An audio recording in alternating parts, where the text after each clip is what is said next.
चलो जी।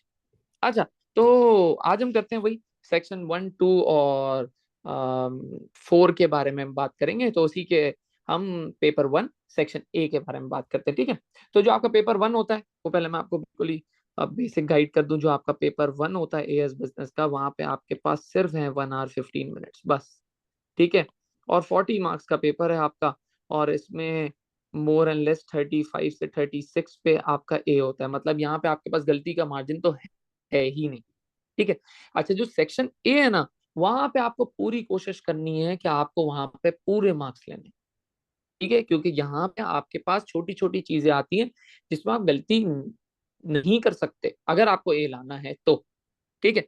चलो, तो ये मैंने फेब मार्च 2023 का पेपर निकाला है, उसका सेक्शन ए निकाला है। बस एक क्वेश्चन हमने चेंज कर दिया, क्वेश्चन 2, जो कि अक्टूबर नवंबर 2023 वेरिएंट 11 का है, ठीक है। चलो स्टार्ट करते हैं। सबसे पहला question, define the term opportunity cost. अच्छा, ये है 2 मार्कर क्वेश्चन।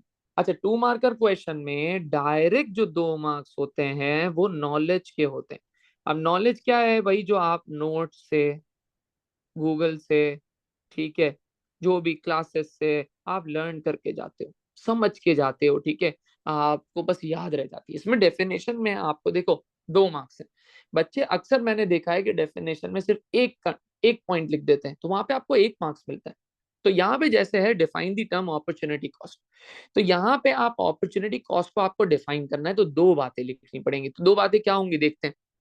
तो भाई, define the term opportunity cost में सबसे पहले तो आप डिफाइन करो कि भाई अपॉर्चुनिटी कॉस्ट क्या होती है। Is the next best alternative, जी yes, very good, next best alternative forgone, ठीक है। नेक्स्ट बेस्ट ऑल्टरनेटिव फॉरगॉन, यहां तक बच्चे लिख के छोड़ देते हैं। नहीं, नेक्स्ट बेस्ट ऑल्टरनेटिव फॉरगॉन लिख दिया ना, फिर आप क्या करो, फिर एक एग्जाम्पल दे दो। तो आप देखो, अब इसकी डेफिनेशन में और तो कुछ बचता नहीं है, तो हम क्या करेंगे, एक एग्जाम्पल दे देंगे। एक आपने एग्जाम्पल दे दी, एग्जाम्पल दे दो एक फर्म की, ठीक है, एक बिजनेस की, ठीक है, ये भी आप बोल सकते हो, ठीक है। Example, a firm buys a delivery van, ठीक है, एक डिलीवरी वैन खरीद ली, एक डिलीवरी वैन खरीदी, तो आप बोलोगे कि opportunity cost of this would be the machine they could have bought.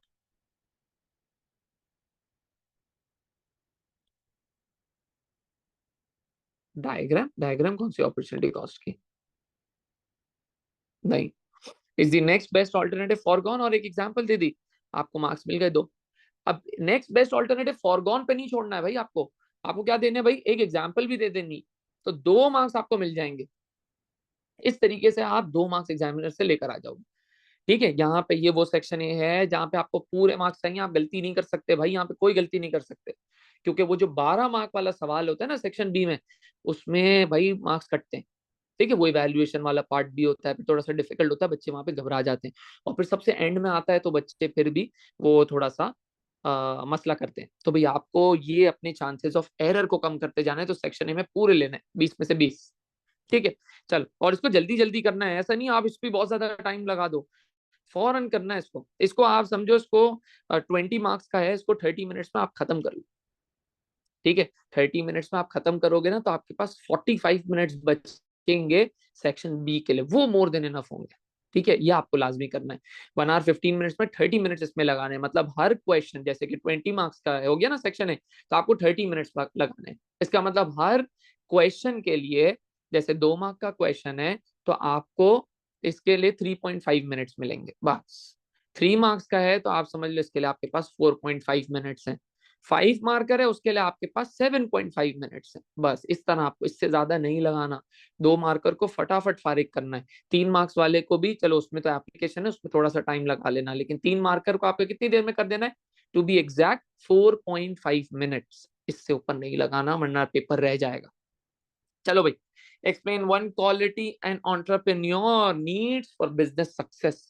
भाई, बिजनेस के सक्सेसफुल होने के लिए क्या एक क्वालिटी चाहिए होती है? जल्दी से आप लोग चैट पे बताओ एक एक क्वालिटी, जल्दी।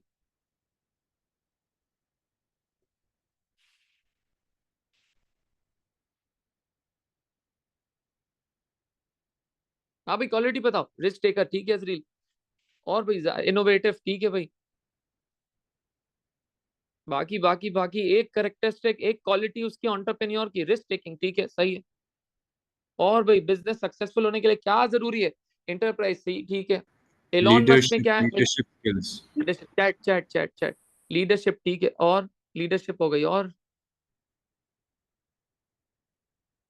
और बताओ भाई चैट पे सब, लीडरशिप स्किल्स ठीक है आजम ठीक है।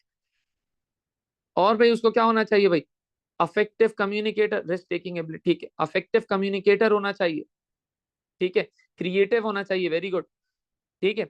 अच्छा ये देखो इतनी सारे, बस आपको बहुत बता दी। अब इतनी सारी करेक्टर्स, लिक्विडिटी इश्यूज ना हो बेटा, ये सुभान, ये बेटा एंटरप्रेन्योर की क्वालिटी थोड़ी है कि लिक्विडिटी इश्यूज ना हो। ये तो एक ऐसे ही हो सकता है कि भाई व्हाई अ बिजनेस में बी सक्सेसफुल, या फिर what are the chances that the business के फेलियर के कम होंगे, ठीक है, वो तो लिक्विडिटी का वहां पे आ जाता है। लिक्विडिटी कोई उसकी करेक्टरिस्टिक थोड़ी है एंटरप्रेन्योर की, या क्वालिटी थोड़ी है। क्वालिटी के बारे में बात करनी है कि उसके अंदर वो क्या पजेस करता है। तो जैसे बाकी बच्चों ने सबने सही बताया, गुड ठीक है। अब देखो फैसला आपको यहाँ पे ये करना पड़ता है, पैशनेट, चलो हो सकता चलो। अच्छा यहाँ पे आपको फैसला ये करना है कि मुझे एक क्वालिटी लिखनी है, मैं किसको सही तरीके से समझा सकता हूँ, ठीक है, तो आपको ये लिखनी है। तो जैसे कि फॉर एग्जाम्पल आप लोगों ने एक बड़ा अच्छा क्रिएटिव लिख दो या फिर इनोवेटिव लिख दो, ठीक है। तो 3 मार्कर का आप देखना भाई, 3 मार्कर में क्या होता है, 3 मार्कर में आपके पास डिवीजन है 1 मार्क्स नॉलेज और 2 मार्क्स हैं एप्लीकेशन के। बच्चे समझाने में बहुत ज्यादा टाइम जाया कर देते हैं क्वालिटी को, एप्लीकेशन नहीं करते। तो भाई समझाने का तो एक ही मार्क्स है भाई, क्वालिटी लिखने का तो एक ही मार्क्स है भाई, 2 मार्क्स एप्लीकेशन करके समझाने हैं, ठीक है भाई। चलो लिखते हैं, explain one quality and entrepreneur needs for business success, तो कोई भी बिजनेस उठा लो आप, ठीक है। तो हम क्वालिटी उठाएंगे इनोवेटिव, ठीक है। चलो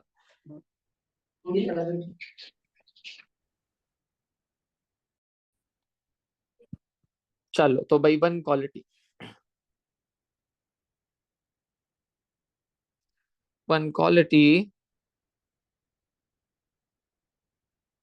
an entrepreneur needs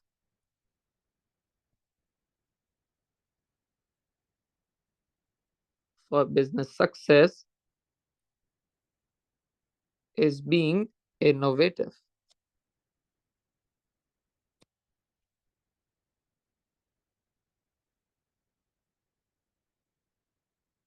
For example,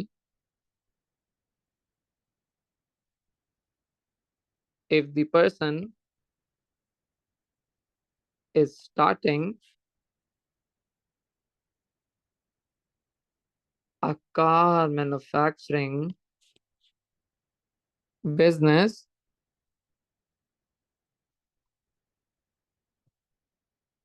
the entrepreneur needs to create something unique, such as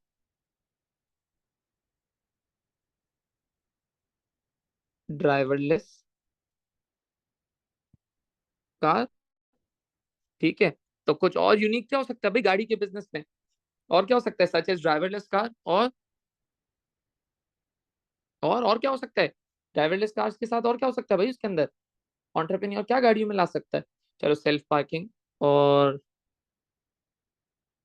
features such as self parking,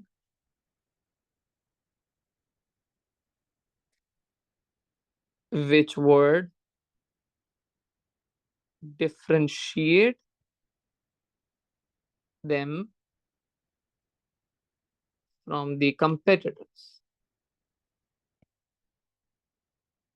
बस भाई।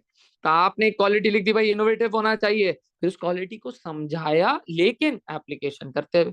तो आपने कार मैन्युफैक्चरिंग बिजनेस लिया जिसके अंदर ड्राइवरलेस कार डाल दी, जिसके अंदर सेल्फ पार्किंग डाल दी, इसका मतलब आपने अपने आंसर को किसी बिजनेस से रिलेट कर लिया, ठीक है, एप्लीकेशन के मार्क्स मिल गए, खत्म। क्लियर है भाई, तो यहाँ पे आपके 3 मार्क्स पक्के हो गए। ठीक है, साथ साथ आप लोग अपने पास लिखते रहो ये आंसर्स, ठीक है। अच्छा जी, इसके बाद आ जाते हैं अक्टूबर नवंबर 2023 वेरिएंट 11 के क्वेश्चन पे। Define the term labour turnover. भाई लेबर टर्नओवर को डिफाइन करो। लेबर टर्नओवर को डिफाइन कर रहे हो, ठीक है। अब 2 मार्क्स हैं, तो भाई 2 मार्क्स में क्या है, 2 मार्क्स प्योर, 2 मार्क्स किसके हैं, नॉलेज के। नॉलेज क्या अभी बता दिया, जो आप याद कर कर आओगे, जो आप गूगल से याद कर कर आ रहे हो, नोट से याद करके आ रहे हो, क्लासेस में बैठ के आपको याद हो जाता है, डेफिनेशन प्रॉपर हो गई, ठीक है, ये आपको 2 मार्क्स बस। कोई यहाँ पे आपको एप्लीकेशन और एनालिसिस करने की जरूरत नहीं है, ठीक है। चल, तो भाई define the term labour turnover. तो लेबर टर्नओवर क्या होता है भाई, हमने कितनी दफा बात करी, लेबर टर्नओवर इज, लोग क्या करते हैं छोड़ के चले जाते हैं जो। बेटा, चैट चैट का यूज करना है, चैट का यूज करना है। नंबर ऑफ एम्प्लॉइज लीविंग, ठीक है मुस्तफा, गुड है। और बाकी एन ऑर्गेनाइजेशन, चलो सही है, सही। Labour turnover is a measure of the employees, part वाला जी, पार्ट वे, ठीक है ठीक है ठीक है ठीक है ठीक है। और भाई और क्या हो सकता है, number of employees upon average employ, सही है, आपने फॉर्मूला बता दिया। Measurement of the number of employees exiting the business, ठीक है ठीक है ठीक है। चलो, तो इसको करते हैं, लिखते हैं। चलो, तो आप यहाँ पे क्या लिखोगे,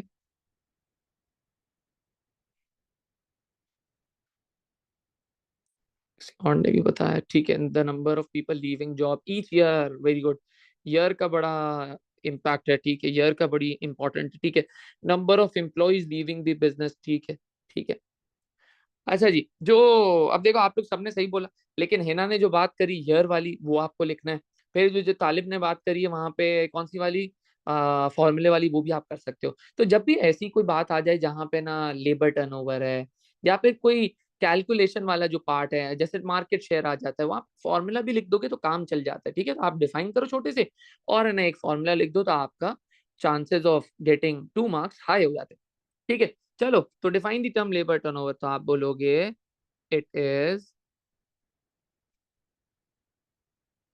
the number of employees leaving a business each year, ठीक है। तो फिर आप फॉर्मूला भी लिख सकते हो कि लेबर टर्नओवर का फॉर्मूला है number of employees leaving,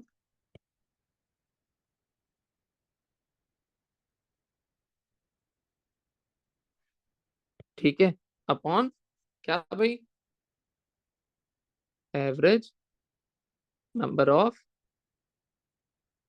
employees, ठीक है। तो नंबर ऑफ एम्प्लॉइज और क्या होता है भाई फॉर्मूले में, बताओ भाई जल्दी। Number of employees leaving upon average number of employees, फिर क्या ये कंप्लीट है जी, मल्टीप्लाइड बाय 100, ये लेबर टर्नओवर का रेट आ जाता है, ठीक है। तो अगर 10% है, इसका मतलब हमारे पास 100 एम्प्लॉइज थे तो 10 भाग जाते, ठीक है। तो लेबर टर्नओवर का आ गया। अच्छा भाई, आगे तो आपने 2 बातें लिख दी, डेफिनेशन भी लिख दी, फॉर्मूला भी लिख दिया, आपको मार्क्स मिल चुके हैं। चलो भाई, अच्छा फिर आ जाते हैं हम 3 मार्कर क्वेश्चन पे, ठीक है। 3 मार्कर क्वेश्चन का क्या है भाई, 1 नॉलेज है, फिर 2 हमारे पास एप्लीकेशन है। तो 1 मार्क नॉलेज के, 1 मार्क एप्लीकेशन के। चलो जी, अब लिखते हैं, explain one role of a workforce plan. What was workforce plan, किसी को पता है भाई, वर्कफोर्स प्लान का रोल क्या था, क्या रोल था, क्यों वर्कफोर्स प्लान करते थे भाई, ये वर्कफोर्स प्लान सबसे पहले तो बता दो, वर्कफोर्स प्लान था क्या भाई, था क्या वर्कफोर्स प्लान, क्या होता है, बताओ भाई, किसी को आइडिया याद है workforce plan. Very good, future demand increase को मीट करने के लिए एक्स्ट्रा लेबर। चलो, नहीं नहीं तालिब, वहां पे एवरेज नंबर ऑफ एम्प्लॉइज का फॉर्मूला नहीं लिखना। एम्प्लॉयमेंट और रिक्रूटमेंट प्लान, ठीक है, plan which sets out the number of employees needed in a business, ठीक है ठीक है ठीक है ठीक है। तो वर्कफोर्स प्लान का बिल्कुल जनरली यही मतलब है कि भाई वर्कफोर्स प्लान का क्या आप ये प्लान करके रखो कि भाई आपको कितने नंबर ऑफ एम्प्लॉइज, और दूसरा, एक तो आप लोग लिख लेते हो, ये हर बच्चा लिख लेता है, नंबर ऑफ एम्प्लॉइज। दूसरी जो मेन इंपॉर्टेंट बात होती है ना, वो बच्चा नहीं लिखता, पता है कौन सी? नंबर ऑफ एम्प्लॉइज के साथ साथ जरूरी ये भी है skills. Very good Hasan, skill, हाँ स्किल का वर्ड जरूरी है, गुड। अच्छा, तो पहला पार्ट जो आपको लिखना है वो है कि भाई नंबर ऑफ एम्प्लॉइज, और दूसरा क्या हो गया भाई, कि स्किल ऑफ एम्प्लॉइज, ठीक है। अच्छा, तो explain one role of a workforce plan, ठीक है। तो वर्कफोर्स प्लान का एक रोल, जिसके बारे में बात करते हैं। तो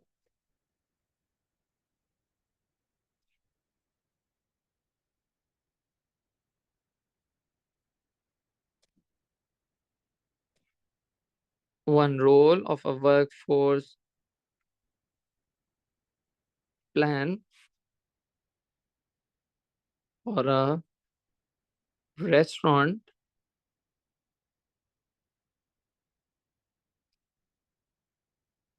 would be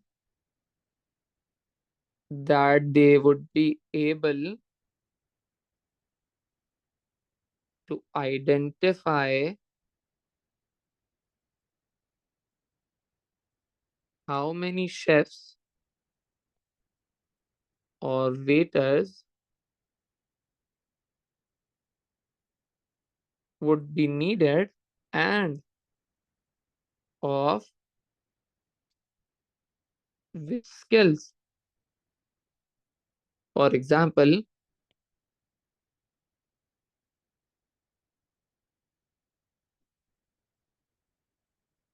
for example, specialized chefs in fast food or Chinese, ठीक है। This will allow them to have the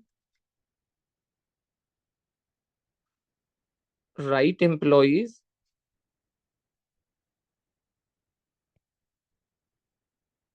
with the right number, ठीक है भाई। तो आपको पता चल जाएगा भाई, एक रोल हो गया वर्कफोर्स प्लान का, कि रेस्टोरेंट में उनको एक रोल हो सकता है, मतलब एक तरीका हो सकता है कि किस तरह काम आ सकता है। तो वर्कफोर्स प्लान से उनको पता चल जाएगा कि भाई उनको कितने शेफ चाहिए, ठीक है, ये कितने, हाउ मैनी, फिर है ना, allow them to have the right employees with the right number, ये नॉलेज होगी, ठीक है। फिर मैंने रेस्टोरेंट के साथ साथ शेफ, वेटर्स, ठीक है, फास्ट फूड चाइनीज लिख दिया, तो मुझे एप्लीकेशन के मार्क्स मिल गए। तो देखो, बस आपके एप्लीकेशन क्या है भाई, आपको किस आंसर को अपने किसी बिजनेस से रिलेट करना है। क्लियर? बात समझ में आई? क्लियर है भाई सबको, वर्कफोर्स प्लान क्यों काम आती है? ताकि सही नंबर ऑफ एम्प्लॉइज, पहली बात सही नंबर ऑफ एम्प्लॉइज, दूसरा स्किल, किस टाइप के वर्कर चाहिए, तो चाइनीज वाले चाहिए, फास्ट फूड वाले चाहिए, भाई कौन से चाहिए, कौन चाहिए भाई, शेफ और वेटर चाहिए, ठीक है। तो कितने चाहिए और कौन सी स्किल के चाहिए, बता दो। यहाँ तक सबको करेक्ट है भाई? सब लिख दो कि करेक्ट हाँ या ना, वरना मैं दोबारा समझा दूं अगर किसी को मसला है तो। ठीक है, ठीक है, सही सही सही। तलाल, पर मैंने ना एनालिसिस वैसे नहीं करी, ठीक है, लेकिन मैंने पता है जो अपनी वो जो नॉलेज वाला पार्ट था ना, उसको मैंने ना थोड़ा सा स्ट्रॉन्ग कर दिया, ठीक है। तो जैसे मैंने ना यहाँ पे हाउ मैनी और विच स्किल्स ये हम आइडेंटिफाई कर पाएंगे, तो मैंने बस उसको ना एक समझो रीइंस्टेट करा है अपने क्वेश्चन, वो जो अपने आंसर को ना रीइंस्टेट करा है, मतलब दोबारा एक लाइन लिख दी कि इनसे इससे इनको पता चल जाएगा कि सही एम्प्लॉइज सही नंबर पे चाहिए, मतलब समझ लो एक ना रीइंस्टेट कर दिए, बस बात क्लियर है। हाँ, मैंने एनालिसिस नहीं करा कि ये होगा ये होगा, नहीं करा, सिर्फ रीइंस्टेट कर दिया, चलो ये आप सबको क्लियर, ठीक। अच्छा भाई, तो यहाँ पे हो गए, तो देखो ये आंसर में आपको फुल फुल मार्क्स चाहिए। अच्छा जी, तो फिर आ जाते हैं भाई हमारे फेब मार्च 2023 का थर्ड क्वेश्चन, ठीक है, चलो।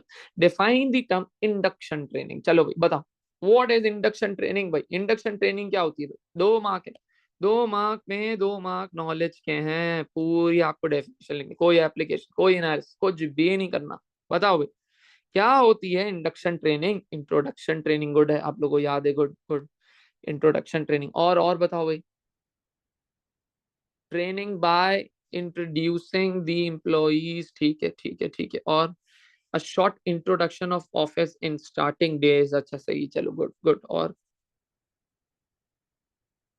अपने ऑफिस में training about the culture and environment, ठीक है ठीक है।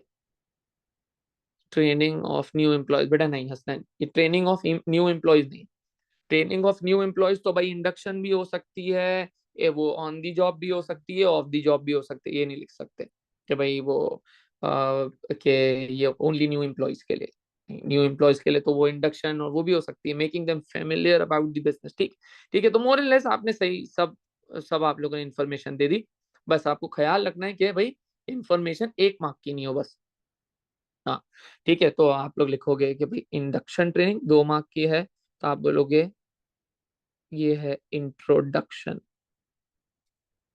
ट्रेनिंग, जहां पे हम उसको क्या करते हैं भाई, आप लोग सही बोला था क्या, कि वो वहां पे उसको एडजस्ट करवाने में, कंफर्टेबल करने में, एडजस्टिंग टू दी ऑर्गेनाइजेशन।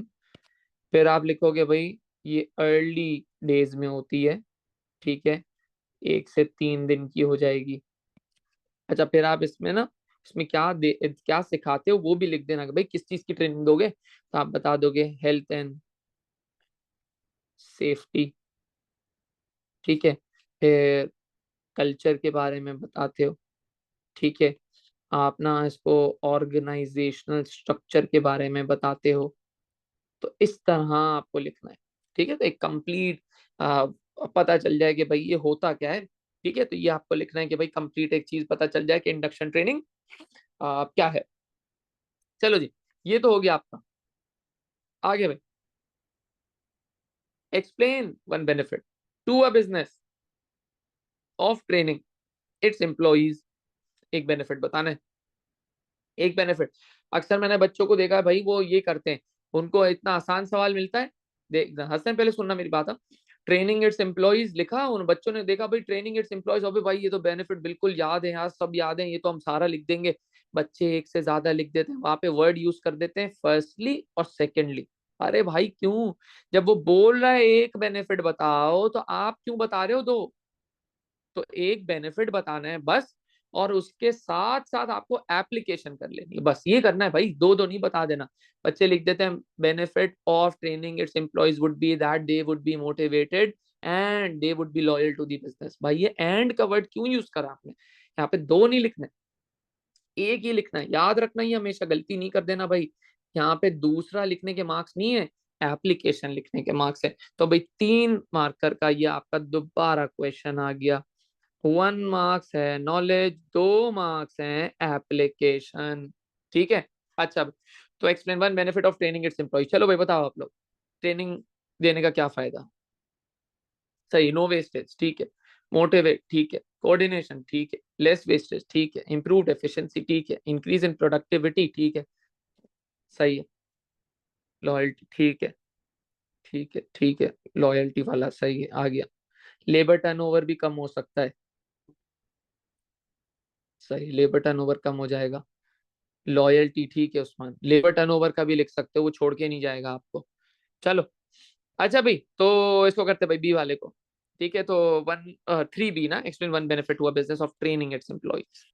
सबसे आसान पता है लिखने का क्या है, मोटिवेशन पे होता है सबसे आसान। देखो आपको जब एक लिखना है ना, तो आपको वैसा लिखना है, वो एक लिखना है जिसके बारे में आप सही से लिख सकते हो, ठीक है। तो आप ऐसे कोई मुश्किल एडवांटेज में जाके फंस नहीं जाना। हाँ, लेस वेस्टेज भी बहुत ही है ना, वो होता है, अच्छा बेनिफिट है, वो भी आप लिख सकते हो। तो लेस वेस्टेज पे भी लिख लिख दो तो अच्छा होता है। चलो, तो हम करते हैं 3B।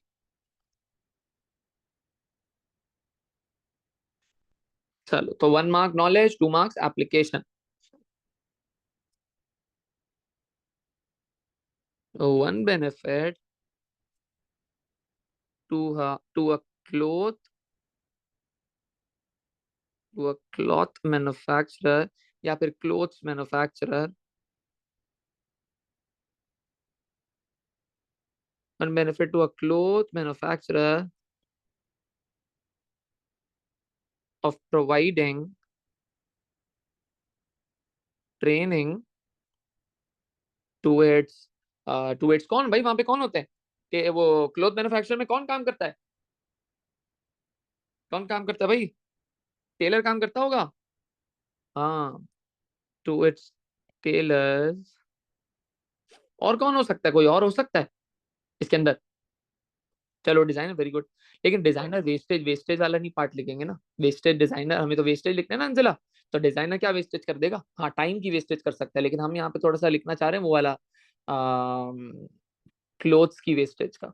ठीक है, हाँ, वो क्लोथ क्वालिटी अश्योरेंस, सही, ठीक है। वन बेनिफिट हुआ clothes manufacture of providing training to its tailors और quality control officer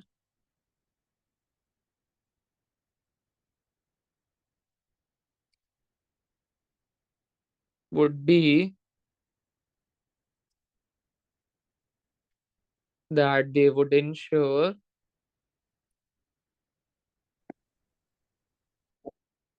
that wastage is reduced. For example, they would produce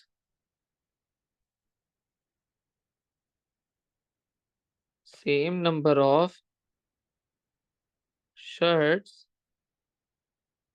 or pants using less amount of, using less amount of what? yarn बोल सकते हो, threads बोल सकते हो, या फिर buttons। बात समझ में आई? तो भाई they would ensure that wastage is reduced. ठीक है, फॉर एग्जाम्पल कि वो सेम नंबर ऑफ शर्ट्स और पैंट्स यूज कर प्रोड्यूस करेंगे using less amount of yarn या फिर थ्रेड्स और बटन्स। ये बात क्लियर है सबको? तो यहाँ पे हमने फायदा क्या लिख दिया? यहाँ पे फायदा लिख दिया वेस्टेज इज रिड्यूस। ठीक है, क्या लिख दिया भाई? Wastage is reduce. Wastage is reduce के बाद हमने यहाँ पे नॉलेज पे ले लिए मार्क्स। एप्लीकेशन के कहाँ लेंगे? क्लोथ मैन्युफैक्चर के साथ tailor, quality control officer, threads, button, shirts, pants, भाई ये सारी चीजें, मतलब आपने बिजनेस को रिलेट कर दिया। क्लियर है भाई सबको ये वाले भी क्वेश्चन? 3B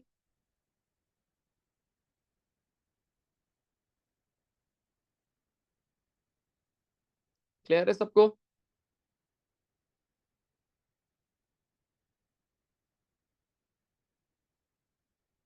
क्लियर, सही है, सही है, सही है।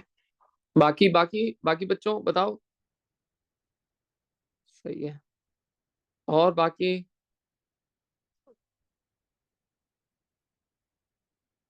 सही। बाकी सब भी सब लिख दो, क्लियर या नहीं क्लियर?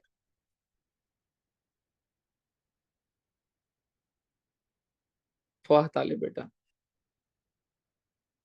चलो, अच्छा, अब आ जाते हैं भाई क्या, अब आ जाते हैं हमारे लास्ट सेक्शन ए के क्वेश्चन पे, जो कि बड़ा इंटरेस्टिंग है और दूसरे 2 और 3 मार्कर से थोड़ा सा अलग होता है। ठीक है, चलो भाई, तो एनालाइज वन वे, ये भी फेब मार्च 2023 का आपका क्वेश्चन है।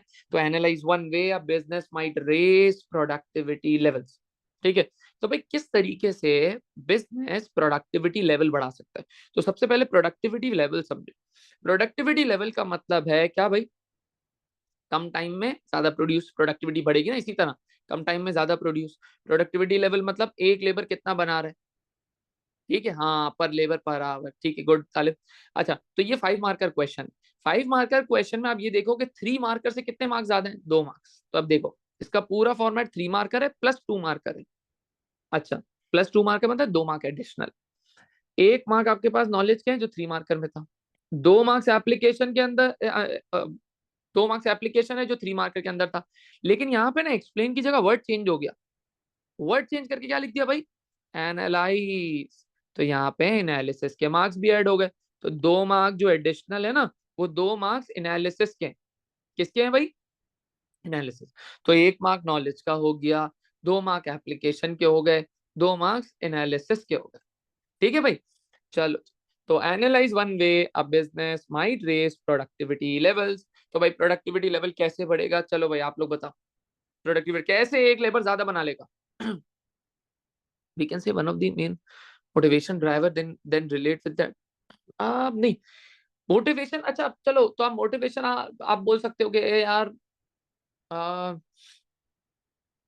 कि मोटिवेट करेंगे, ये लिख दो ना, कि मोटिवेट करेंगे।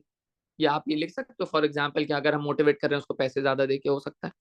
टेक्नोलॉजी इंट्रोड्यूस करो, टेक्नोलॉजिकल एडवांसमेंट, ठीक है ठीक है ठीक है, पर्क्स हो गया, ठीक है। और बताओ भाई किस तरीके से हम प्रोडक्टिविटी लेवल बढ़ा सकते हैं। हाईली मोटिवेटेड रहेगा तो एफिशिएंटली काम करेगा और आउटपुट इंक्रीज करेगा। सही है सही है सही है। फ्रिंज बेनिफिट्स, ठीक है ठीक है। स्पेशलाइज, असल देखो आप डायरेक्ट चले गए स्पेशलाइज वर्कर। अब भाई क्या स्पेशलाइज वर्कर ना, स्पेशलाइज वर्कर को हायर कर ले, ये हो सकता है। या फिर हसन एक, हाँ तो हादी कैपिटल इंटेंसिव, ठीक है, फ्रिंज बेनिफिट दे दो। एक और नहीं बता रहे भाई, एक और बड़ा इंटरेस्टिंग है यार।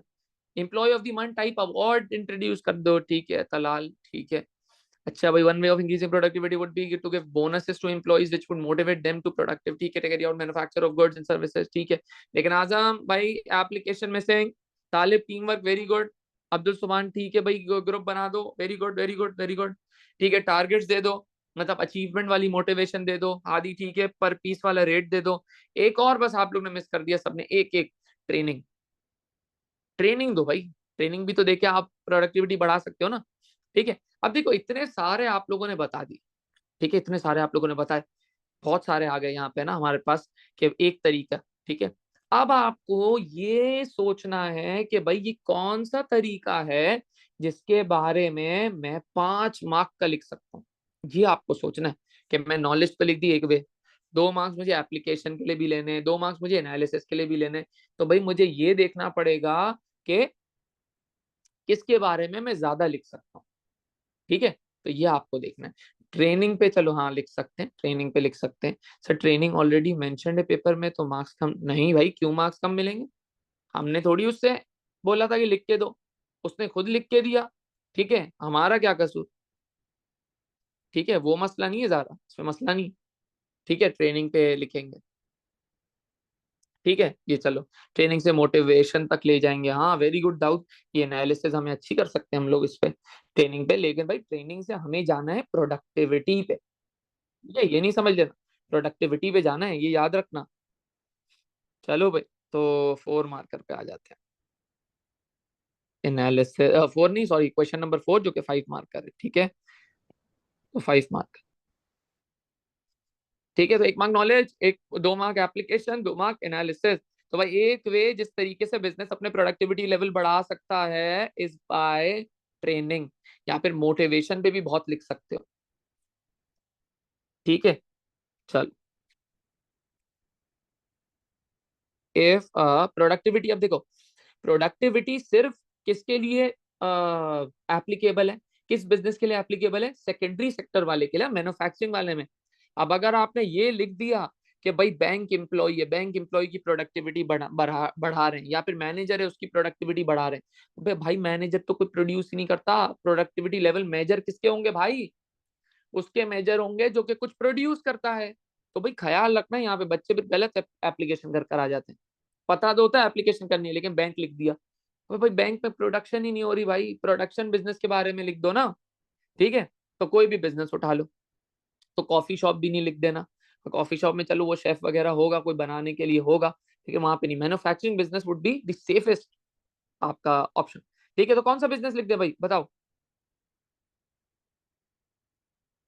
क्लॉथ मैन्युफैक्चरर, ठीक है, चलो चलो कर देते।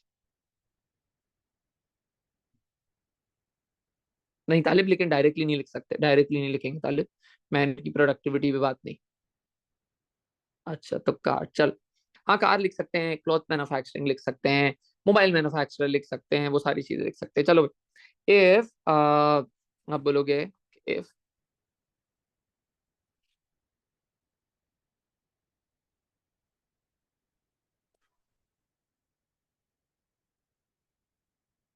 If a cloth manufacturer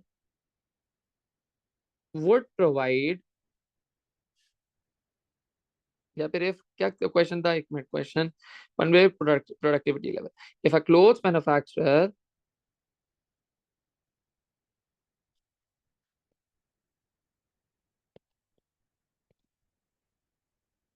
wants to increase productivity levels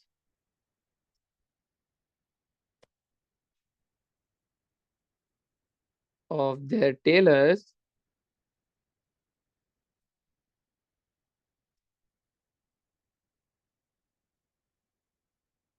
they can provide training to them. ठीक है, फिर ये एक मार्क मिल गया ना, ट्रेनिंग प्रोवाइड कर दो, वन वे बता दिया, नॉलेज ले ली भाई हमने। अब एप्लीकेशन और एनालिसिस, एप्लीकेशन में टेलर लिख चुका हूं और भी अब आगे लिखेंगे। दिस वर्ड या फिर training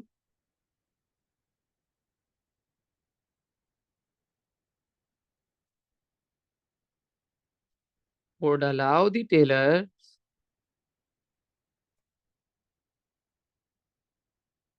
to learn how to use less cloth या फिर yarn or threads to produce the same number of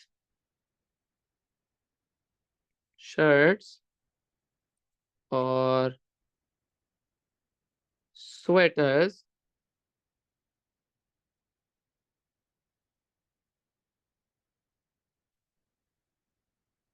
which will lead to less use of raw materials. Therefore, it will allow the business to save what भाई, save क्या करेंगे भाई, अगर raw material कम use करेंगे तो क्या बच जाएगा, क्या सेव हो जाएगा, यस यस बताओ सर। भाई, पैसा। ठीक है, तो therefore it will allow the business to save cost या फिर हाँ जी money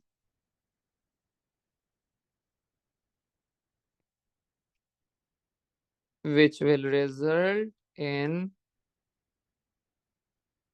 increased profits. Thus, business would be able to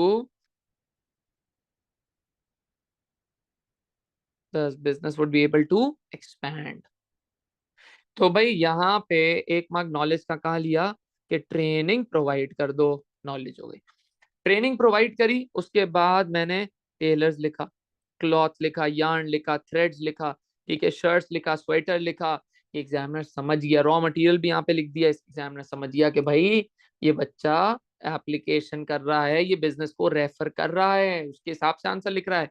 फिर देखो भाई हमने एनालिसिस कहाँ करी, ठीक है, which will lead to, therefore which will result, ठीक है, दस, ये हमने कर ली एनालिसिस, कॉन्सिक्वेंसेस बता दिए कि भाई रॉ मटेरियल कम यूज करेंगे तो क्या होगा, सेफ कॉस्ट होगी, सेफ कॉस्ट होगी तो प्रॉफिट बढ़ेगा, प्रॉफिट बढ़ेगा तो मैं एक्सपेंशन कर पाऊंगा, एनालिसिस। तो 5 मार्कर, जो 3 मार्कर था उसमें एक ही फर्क है, 2 मार्क्स एनालिसिस, एप्लीकेशन वही करनी है, नॉलेज वही एक करनी है, ये सारी चीजें करनी है। ठीक है, तो ये सेक्शन ए है जिसमें आपको फुल मार्क्स लाने, इसमें कोई गुंजाइश नहीं है, आपको एक भी मार्क यहाँ पे नहीं कटवाना है। और यहाँ पे पता है एक मार्क कब नहीं कटेगा, यहाँ पे जब आपकी पूरी जो नोट्स है ना, या फिर आपको सारा सिलेबस वो याद होना चाहिए, यहाँ पे छोटी छोटी चीजें आ जाती हैं, और जैसे ही कोई छोटी चीज आ गई, ठीक है, आपके 2 मार्क गए, डेफिनेशन आ गई, 2 मार्क गए। तो इस तरह ये बड़े मसले हो सकते हैं। और एप्लीकेशन और एनालिसिस के भी जब तक मार्क्स नहीं मिलते, जब तक आपको नॉलेज नहीं आती। तो भाई याद करना नोट्स को, बुक से, गूगल से, क्लासेस में अटेंडेंस से, ये भाई जरूरी है, बहुत जरूरी है। ठीक है, चलो जी, तो सबको क्लियर है भाई 5 मार्कर का फॉर्मेट, बता दो भाई। चैट चैट चैट, प्रोडक्टिविटी को डिफाइन करना नहीं, नहीं जरूरी नहीं, यहाँ पे 5 मार्कर में एक ही मार्क है ना नॉलेज का, एक मार्क नॉलेज का, बस हम लोग ये डायरेक्ट लिखना स्टार्ट करेंगे ना, how they can increase productivity. ठीक है जी, बाकी बच्चे भी बता दो, सही है सबको, क्लियर क्लियर क्लियर क्लियर। एक क्वेश्चन अपॉर्चुनिटी कॉस्ट की डेफिनेशन का। जी जी बोलो सर। सही है, बाकी सबको क्लियर है भाई 5 मार्कर?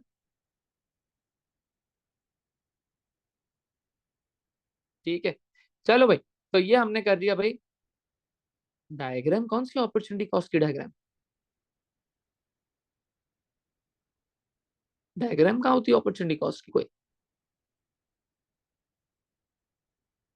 अपॉर्चुनिटी कॉस्ट को डिफाइन करना है, उसकी एग्जांपल लिख देनी है बस। हाँ वो तो पीपीसी, वो इकोनॉमिक्स पीपीसी वो अलग है भाई। चलो, तो ये आपका हो गया सेक्शन ए ऑफ पेपर 1, जिसमें आपको फुल मार्क्स लाने और सिर्फ 30 मिनट्स लगाने। 2 मार्क्स के लिए 3.5 मिनट्स, 3 मार्क के लिए 4.5 मिनट्स, 5 मार्कर के लिए 7.5 मिनट्स, खत्म। इससे ऊपर आपको नहीं जाना है। ठीक है, जितने आपके पास टाइम इसमें बचेगा आप उतना सेक्शन बी में लगा सकते हो, 8 और 12 मार्कर में।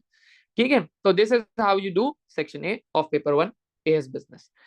ठीक है, फिर इंशाल्लाह नेक्स्ट संडे मिलते हैं। होमवर्क आप लोगों का आ जाएगा। ठीक है, उस होमवर्क को लाजमी कर लेना ताकि हम देख सकें आपकी क्या प्रोग्रेस हो रही है और आपको कितने मार्क्स मिले। ठीक है। हाँ, स्टॉप वॉच के साथ लगा के करो उस्मान, बहुत अच्छी है ये। भाई उस्मान सही स्ट्रैटेजी लेकर आया है। आप लोग जो होमवर्क अब करो ना, वो इस तरह करो। ठीक है, अपने पास वो लगा लगा के टाइमर लगा लगा के, तो आपकी इंशाल्लाह बहुत अच्छी प्रैक्टिस हो जाएगी। जो भी मैं होमवर्क दूं उसको टाइमर लगा के कर लो। 2 marker 3.5, 3 marker 4.5 minutes, 5 marker 7.5 minutes. ठीक है, फिर इंशाल्लाह नेक्स्ट संडे को मिलते हैं। ठीक है, अल्लाह हाफिज, टेक केयर।